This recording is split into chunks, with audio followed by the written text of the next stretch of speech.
Nous voterons cette motion de la droite. Nous la voterons en désaccord complet avec ses motifs. Non, nous ne souhaitons pas un recul de l'âge de la retraite.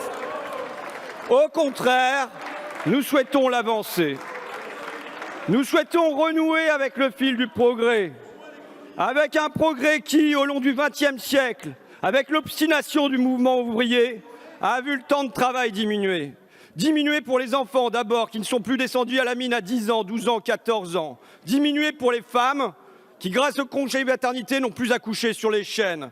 Diminuer pour toutes et pour tous, avec le dimanche chômé, avec le samedi à l'anglaise, avec les premiers congés payés, avec les 3-8, et avec bien sûr en bout de course la retraite.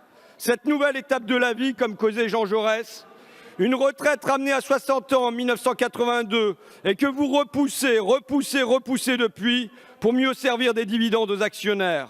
Voilà notre histoire, voilà notre héritage. Un héritage du mouvement ouvrier qui est porteur d'avenir, d'un avenir pour le mouvement écologique. Car quelle est pour l'environnement? Quelle est l'intervention politique clé? C'est la diminution du temps de travail. C'est de sortir nos vies par petits bouts de la cage de fer du productivisme et du consumérisme.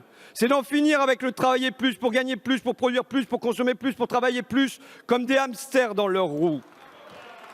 Quelles convictions nous animent? La planète et les hommes ont besoin de repos. Voilà le sens de notre combat, sa direction, à l'opposé du chemin que vous nous dessinez, de la régression que vous nous proposez. D'ailleurs, votre projet ne comporte pas une seule fois le mot écologie. Et de même, zéro fois le mot bonheur, mais 125 fois, 125 le mot finance. Nous voterons cette motion de la droite sans chicaner. Nous la voterons sans illusion. Nous la voterons parce que tous les moyens légaux, tous les moyens pacifiques sont bons pour dire non à ce gouvernement, non à ce président. Nous la voterons parce qu'un mot peut nous rassembler sur vos bancs, à droite comme sur les nôtres à gauche. Démocratie. Démocratie. Il y a 2 semaines à peine à l'Élysée, devant vous, députés marcheurs, le président de la République citait le nationaliste Charles Maurras et il vous prévenait. Il vous prévenait du divorce entre, je le cite, le pays légal et le pays réel. C'est un diagnostic assez juste. Votre majorité dans l'hémicycle n'est plus, et depuis longtemps, une majorité dans le pays. Dehors, vous n'êtes plus qu'une minorité et au service d'une minorité.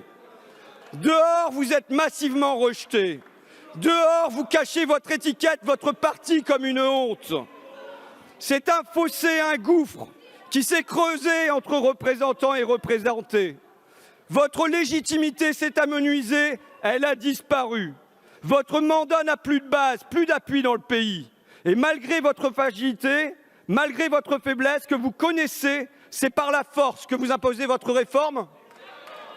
Seul contre les syndicats, seul contre le Conseil d'État, seul contre la droite, seul contre la gauche, seul surtout contre les Français, seul contre les 2/3 des salariés.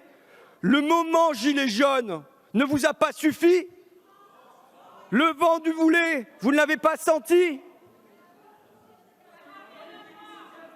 Je mens, vous trouvez? Vous êtes persuadé de votre popularité? Que votre politique est approuvée? Alors allez-y, remettez vos mandats en jeu, remportez le scrutin, revenez avec une majorité régénérée, légitimée pour porter ce projet, et je me tais. Monsieur Legendre, vous présidez le groupe En Marche, allez-y, remettez votre mandat en jeu. Monsieur Guérini, vous présidez le parti, allez-y, remettez votre mandat en jeu. Vous êtes 300, qu'un seul se lève et dit je remets mon mandat en jeu, chiche, je relève le défi. Parce que vous connaissez la vérité, vous perdrez. Vous perdrez ici contre la droite, là-bas contre la gauche, mais vous perdrez. Vous prendrez une déculottée, vous serez renvoyés à vos foyers. Oui, vous atteignez des abysses d'impopularité. Et c'est avec cette légitimité zéro, c'est avec cette trouille des électeurs, c'est avec ce décrochage du réel que vous proposez, que vous imposez de revoir le contrat social entre les Français qui vaut depuis l'après-guerre. C'est un projet ambitieux, oui, que vous portez, je le reconnais. C'est un grand projet, grand par son injustice. Mais ce grand projet serait porté sur des épaules aussi frêles sur une base sociale aussi étroite, par-dessus les syndicats, par-dessus le Conseil d'État, par-dessus les salariés. C'est un jeu dangereux auquel vous jouez. C'est un jeu dangereux pour le pays. C'est un jeu dangereux pour la démocratie.